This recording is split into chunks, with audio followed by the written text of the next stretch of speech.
Hello everyone, आज हम discuss करते हैं कॉम्प्लेक्स एनालिसिस का एक topic calculus of ratio. Calculus of ratio topic में आज हम डिस्कस करेंगे जब हमारा पोल इमेजिनरी एक्सिस पर लाई करता है। देखिए, तो पोल अगर इमेजिनरी एक्सिस पर लाई करता है तो हमें कुछ बातों का ध्यान रखना होता है कि उसमें हम लोग लिमिट को किस हिसाब से हम बैलेंस करेंगे या देखेंगे। देखो, हम बात कर रहे हैं इमेजिनरी एक्सिस की, तो यहाँ पे हम लोग कंसीडर करते हैं एक अपर हाफ सर्कल, जिसको हम लोग गामा कहेंगे, और ये है आपका -r से r, ऐसे मान लेंगे -r से r एक्सिस में हो गया। अब ये पोल जो होगा हमारा, ये रियल एक्सिस इमेजिनरी एक्सिस पे लाई करेगा, यानी कि कहीं ना कहीं इस साइड में यहाँ पे होगा पोल हमारा, ठीक है ना। तो इसके लिए जो कंडीशन हम लोग बनाते हैं, जिसको हम लोग लिखेंगे इसमें कंडीशन, मतलब जो करने के लिए जो यूजफुल चीज है इस टाइप के क्वेश्चन को सॉल्व करने के लिए, उसमें हम लिखते हैं consider a integral c f z dz where c is a closed contour consisting a upper half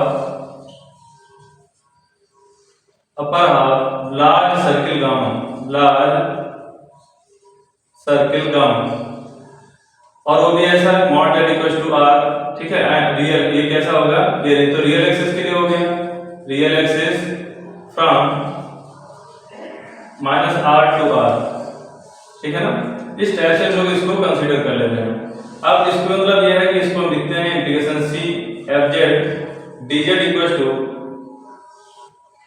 integral -r to r। अब क्योंकि ये तो रियल एक्सिस है तो यहाँ पे हम लोग fx dx ही लिख लेंगे, प्लस ये अपर हाफ सर्किल है तो हम इसको लिखेंगे, ये अपना है गामा सर्किल और fz dz, ठीक है ना। इसको हम इस टाइप से दो भाग में ब्रेक कर लेते हैं।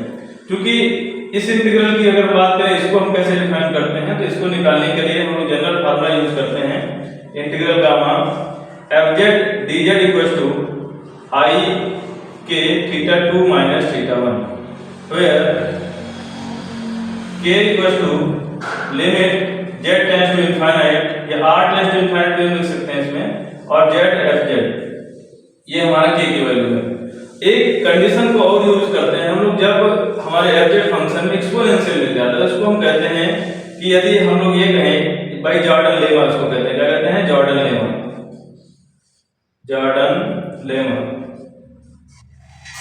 जॉर्डन लेमा क्या होता है, इसमें कहते हैं एक्सपोनेंशियल i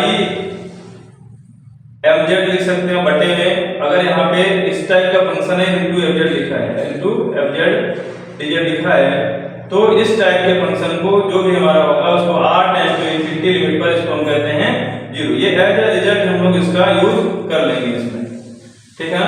तो दो टाइप की कंडीशन को यूज करेंगे इस इंटीग्रल को निकालने के लिए। पहला तो ये इस टाइप का fz बराबर i के θ2 - θ1, और यहाँ पे k इसको कहेंगे, और दूसरा है जॉर्डन लेमा का हम लोग यूज करेंगे, ठीक है ना। तो अब देखते हैं क्वेश्चन इसका। बाकी तो हम लोग ये इंटीग्रल है, इसका नाम हम लोग निकालना जानते हैं, ये बेसिक मेथड से निकाला जाएगा, ratio calculus of ratio method का यूज करते हुए, थ्योरम का यूज करते हुए। चलिए देखते हैं हम लोग आगे एक क्वेश्चन करते हैं।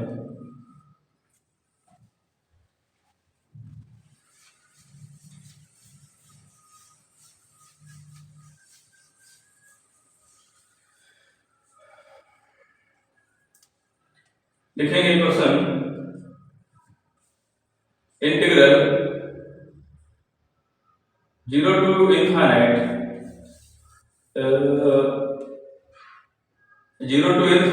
cos mx dx upon x square plus a square equal to pi exponential minus ma upon 2a। ये क्वेश्चन है। अब इसको हम लोग डिस्कस कर लेते हैं। देखिए, इस टाइप के क्वेश्चन में सबसे पहले तो हमको एवरेज कंसीडर करना है, क्योंकि ये x के लिए इंटीग्रल दिया गया है, एक एक्सिस की बात कर रहा है, और जो हम लोग ने रेशियो के मेथड पढ़े हैं वो सारे के सारे मतलब z के लिए हैं। तो अब यहाँ पे पहले इसको हम लोग कन्वर्ट करते हैं z में, तो लिखेंगे क्या, फिर से वही consider fz take fz equal to exponential i mz upon और यहाँ पे है आपका x, ये z square plus a square हो जाएगा, ठीक है ना। तो सिंपल है, इसको x की जगह पे z कर लिया। ठीक, ऐसा क्यों किया है इसको एक्सपोनेंशियल में, क्योंकि z में कन्वर्ट कर रहे हैं और ये क्या है x में है। तो अगर हम इसको ओपन करते हैं cos theta plus i sin theta के फार्मूले से, तो यहाँ से हम देखेंगे कि जो रियल पार्ट है, अब हमें दो पोल मिल गए, एक तो ia प्लस का मिला और एक मिला ia माइनस का। तो इसमें कौन इनसाइड लाई करेगा, कौन आउटसाइड लाई करेगा। तो फिर से वही कहानी है कि अगर हम इसमें कंसिस्ट कर लेते हैं, ये इमेजिनरी एक्स, क्योंकि दोनों ही इमेजिनरी पोल हैं, तो हम इसको चेक करें अगर, तो अपना अपर हाफ सर्किल अगर कंसीडर करें, ये हमारा गामा सर्किल हो गया, ये माइनस आर से आर हो गया। और इसमें अगर इमेजिनरी एक्सिस की हम बात करेंगे तो सिर्फ और सिर्फ आई ए हमारा इनसाइड आएगा और माइनस आई ए जो है हमारा आउटसाइड हो जाएगा, है ना। तो फिर से अब इसको अगर ये इनसाइड है तो हम लोग लिखेंगे, क्या लिखेंगे here, only pole z equals to ia lie inside of c, lie inside of इसको अपर हाफ सर्किल गामा, ठीक है।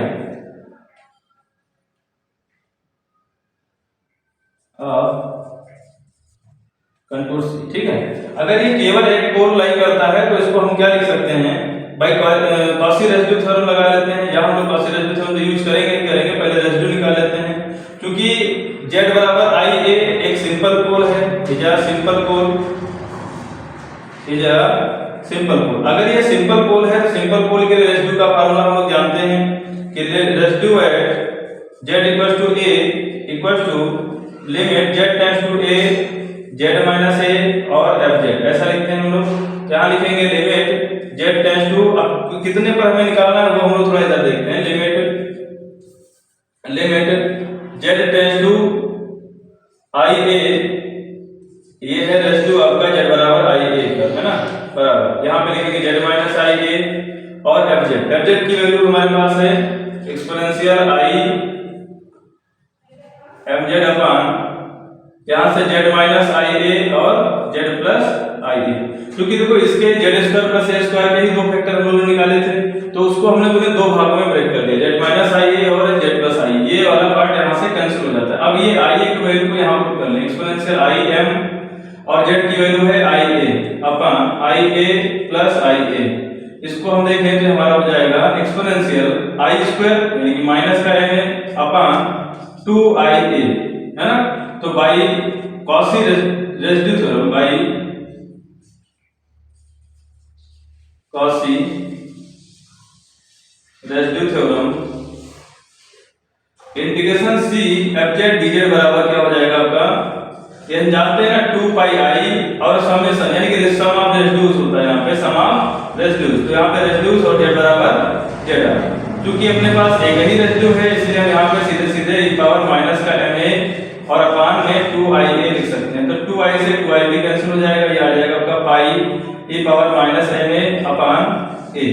ये तो आपका इसके एब्जेक्ट के लिए हो गया। एब्जेक्ट में क्योंकि इसका निकला है ये पार्ट, अगर हम एब्जेक्ट की वैल्यू यहाँ यूज करते हैं तो ये पार्ट हमारा यहाँ से क्लियर हो जाएगा। इसको इक्वेशन नंबर फर्स्ट मान लेते हैं।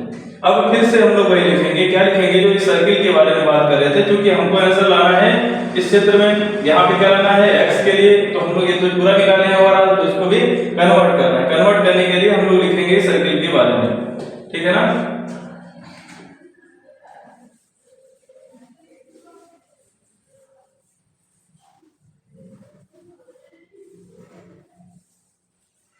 देखिए अब फिर से हम लोग लिखेंगे, इसके बारे में लिखने चाह रहे हैं, क्या लिखेंगे, consider integral c fz dz where c is a closed contour consisting upper half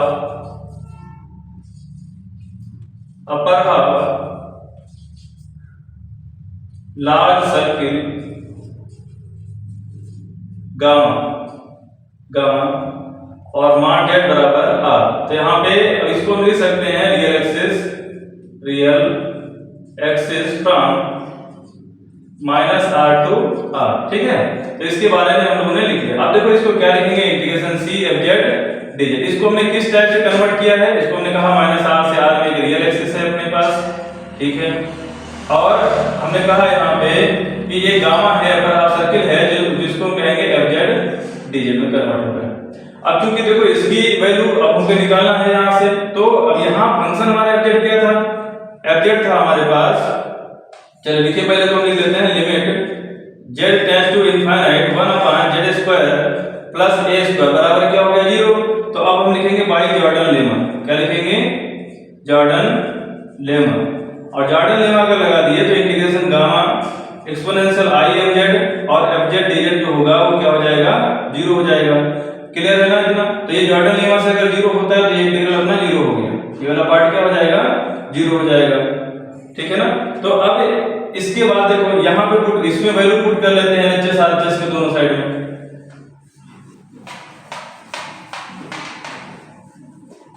देखिए इंटीग्रल c fz dz अभी हम लोगों ने वैल्यू निकाला था, ठीक है, क्या निकला था pi e power minus ma upon a equal to यहाँ देखिए माइनस r टू r और ये क्या है fx यानी कि e power i mx upon x² plus a² dx और प्लस ये वाला पार्ट तो हमारा हो गया 0, ठीक है ना। यहाँ इक्वेशन फर्स्ट मान लेते हैं, यहाँ लिख सकते हैं using equation first, using equation first ऐसा लिख सकते हैं। यहाँ देखो ये हो जाएगा pi power minus ma upon a बराबर minus r to r e power, इसको भी हम लिख सकते हैं cos mx plus i sin mx upon x² plus a² और ये हो गया dx।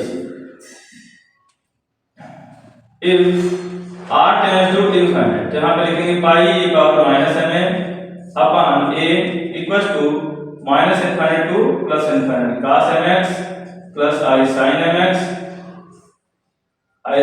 mx बटे x² प्लस a² dx। अब देखो यहां से अगर हम रियल और इमेजिनरी पार्ट्स को इक्वेट कर लेते हैं, यहां लिखेंगे equating real and imaginary parts and imaginary parts. तो रियल पार्ट क्या आ जाएगा इधर से, तो ये पूरा रियल है तो हम लोग लिखेंगे pi by a e power minus ma equal to minus infinite to infinite. अब देखो रियल पार्ट यहाँ पे केवल cos mx है, cos mx upon x² plus a² dx। और अगर हम इसकी बात करें तो यहाँ से देखो 0 से 2 टाइम लिमिट टूट जाएगी, इसकी लिमिट क्या हो जाएगी, तो हम इसको लिखेंगे 0 टू इनफिनिट और 2 लिख देंगे, यहाँ पे हो जाएगा cos mx upon x² plus a² dx। और ये क्या है आपका पाई बाई a e पावर में माइनस ma, ये आपका एक आंसर हो जाएगा अगर इस 2 को हम इधर से इधर लगा देते हैं, ठीक है ना। तो ये आपका एक आंसर हो गया। अगर हम यहीं पे इमेजिनरी पार्ट को इक्वेट कर लेते हैं, अगर हम यहाँ पे इमेजिनरी पार्ट को इक्वेट कर लेते हैं तो हम लिखेंगे 0 से माइनस इनफिनिट से इनफिनिट sin mx बटे x² plus a² dx equal to 0, ठीक है ना। तो ये दूसरा एक क्वेश्चन हो जाएगा। और इसी क्वेश्चन में अगर हम बात करें m की वैल्यू को 1 ले लें और a की वैल्यू को भी 1 ले लें तो एक और क्वेश्चन हो जाएगा। देखिएगा अगर हम ये इसी में बात करें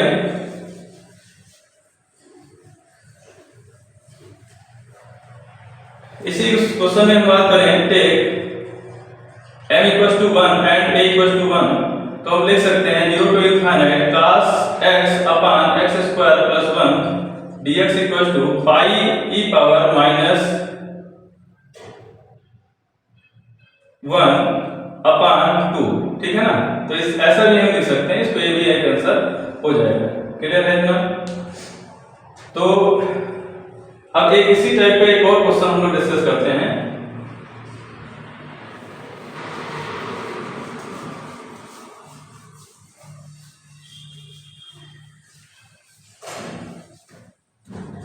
देखिए क्वेश्चन है minus infinite to infinite x² dx upon x² plus 1 और x² plus 4 equal to pi by 8, इसको pi by 3 sorry pi by 3, ठीक है। तो इसको हम लोग डिस्कस करते हैं कैसे लगेगा। ये भी वैसे ही है, सिंपल है, इसमें भी आप एफजेड ले लीजिए। तो लिखिए take f z equal to z² upon z² plus 1 और z² प्लस 4, ठीक है ना।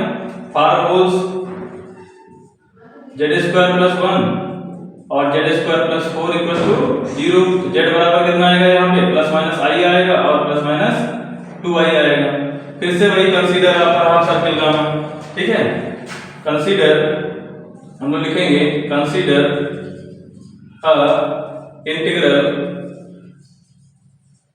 Consider a integral c F Z D z where C is a closed contour and ठीक है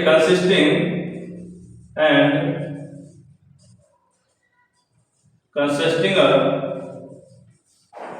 upper half circle gamma from -r to r, ठीक है। तो यहां से हम लोगों ने फिर से एक अपर हाफ सर्किल कंसीडर कर लिया है जिसको हमने -r से r कहा है और जिसमें हमने ये इस सर्किल को हमने गामा नाम दिया है। और जो हमारे पोल्स हैं इस बार, एक तो इन साइड जो हम बात करें तो इन साइड में एक तो i हमारा आ रहा है और एक आएगा 2i, एक i आएगा और एक आएगा 2i। बाकी जो एक -i है वो नीचे जाएगा और माइनस का 2i भी नीचे हो जाएगा। तो यहाँ पे हम देखें अगर तो here z equals to I and 2i poles lie inside, ठीक है, inside of C, ठीक है। और ये दोनों ही कैसे हैं, सिंपल पोल है। z equals to I is a simple pole. तो सिंपल पोल क्योंकि देखो यहाँ पे हमारे पास 4 मिल रहा है पावर में, तो 4 ही इसके पोल है इसलिए सिंपल पोल में आ रहे हैं। और z equals to 2i is a simple pole, ये भी एक सिंपल पोल है। तो अब हम लोग रेसिड्यू निकालते हैं। Residue at z equals to i, simple pole का फार्मूला जानते हैं, z tends to i, z minus i और fz की वैल्यू क्या है यहाँ पे, fz की वैल्यू है z स्क्वायर बटे, अब देखो ये z स्क्वायर हो गया, नीचे इसके 4 फैक्टर है कि नहीं है, तो यहाँ पे पहले इसको लिख लेते हैं z minus i और z plus i और यहाँ पे z स्क्वायर प्लस 4, यहाँ से ये कैंसिल हो जाएगा और वैल्यू पुट कर देते हैं i स्क्वायर बटे यहाँ पे 2i और यहाँ पे i स्क्वायर का मान हो गया -1 और प्लस 4 कितना हो गया 3।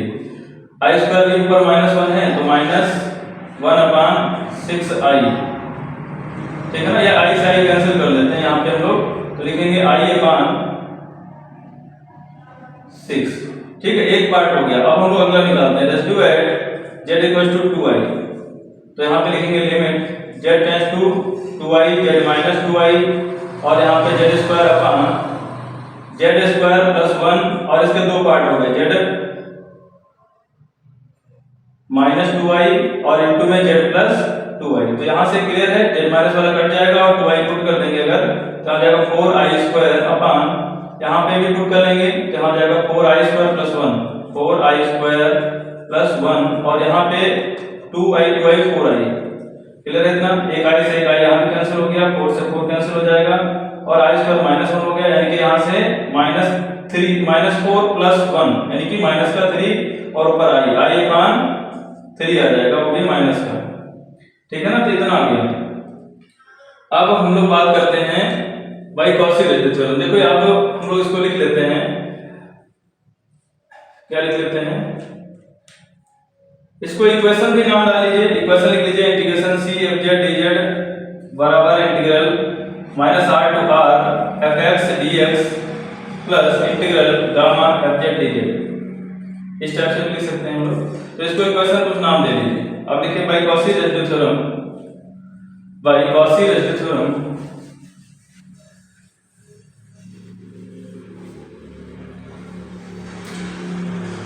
बाई कॉची तो integration C F Z D Z बराबर 2 पाई i into sum of residue, sum of residue मतलब जितने भी रेसिड्यू उनको सम कर दिया है 6 माइनस i बाई 3। यहाँ से i कॉमन कर लीजिए, 2 पाई i स्क्वायर और यहाँ पे 1/6 माइनस 1/3, तो इसको लिख सकते हैं माइनस का 2 पाई और इसको एलसीएम कर दीजिए, 6 एलसीएम हो गया तो 1 - 2, कुल मिला के यहाँ से आपका माइनस का 2 पाई और माइनस का 1/6 आ जाएगा, माइनस माइनस हो गया प्लस 2 पाई/6 हो गया इतना। अब ये वैल्यू यहाँ पे हम लोग पुट कर लेते हैं, ठीक है ना। तो इस इक्वेशन फर्स्ट इम्प्लाइज यहाँ पे लिखेंगे हम लोग 2 पाई/6, इसको डिवाइड भी कर सकते हैं, नहीं तो बाद में देखेंगे। और यहाँ पे माइनस r से r fx dx यानी कि x स्क्वायर अपान जो हम लोग ने fx माना था उसको देख लीजिए x स्क्वायर प्लस 1 और यहाँ पे x square plus 4 dx plus. अब इसकी वैल्यू निकालना है, यहाँ पे इंटीग्रल गामा और यहाँ पे fz की वैल्यू है z square upon z square plus 1 और यहाँ से z स्क्वायर प्लस 4 dz। देखिए इसकी वैल्यू को हम लोग डिफाइन कर लेते हैं, क्या लिखेंगे, ये तो अपना हो गया, इसको तो हम लोग लिख लेंगे। और इसमें देखो यहाँ पे चूंकि r क्या होता है, टेंड्स टू इनफाइनाइट होता है, और इसको देखिएगा k की वैल्यू हम लोग निकालते हैं, क्या निकालते हैं, k बराबर हम लोगों ने फार्मूला लिखा था z टेंड्स टू इनफाइनाइट और z fz लिखा था। जहां से आएगा आपका limit z tends to infinite और z fz का मान है z cube upon z square plus 1 और z स्क्वायर प्लस 4। अब देखो इसमें z स्क्वायर दोनों में से कॉमन कर लीजिए, ऊपर कितनी पावर हो जाएगी, एग्जिस्ट कर जाएगी, नहीं सॉरी यहाँ पे स्क्वायर था तो यहाँ पे पावर नीचे ज्यादा मिलेगी, तो यहाँ पे हम लिख सकते हैं इसमें limit z tends to infinite z cube upon और यहाँ से z स्क्वायर कॉमन किया तो 4 पावर मिल जाएगा दोनों में से, 1 + 1 अपान z स्क्वायर और यहाँ पे भी 1 + 4 अपान z स्क्वायर। क्लियर है ना।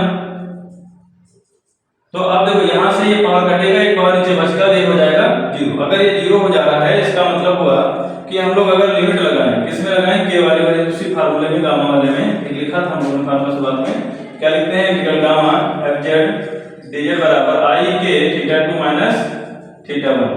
जहां से i k की वैल्यू है 0, इसका मान है पाई माइनस 0, तो कुल मिला के हो गया 0। अब इस इंटीग्रल का मान हो गया आपके पास 0। अब हम लोग यहाँ पे चेक कर लेते हैं, देखिएगा, इसलिए आगे हम लोग क्या लिखेंगे, इसलिए यहाँ पे 2 पाई/6 equals to minus infinite to infinite और x square upon x square plus 1 यहाँ पे x स्क्वायर प्लस 4 dx, इस टाइप से लिख लिया हमने। अब देखो इसमें चूंकि हमें जो क्वेश्चन लिख रखा था उस क्वेश्चन में अगर हम बात करें तो यहाँ पे डिवाइड कर लेते हैं और शायद पाई/3 हम लोग लिखा था, तो यहाँ हो जाएगा minus infinite to infinite x square upon x square plus 1 और ये हो जाएगा x स्क्वायर प्लस 4 dx बराबर ये कितना हो जाएगा पाई/3। तो यही इसका आंसर कहलाएगा, ठीक है ना।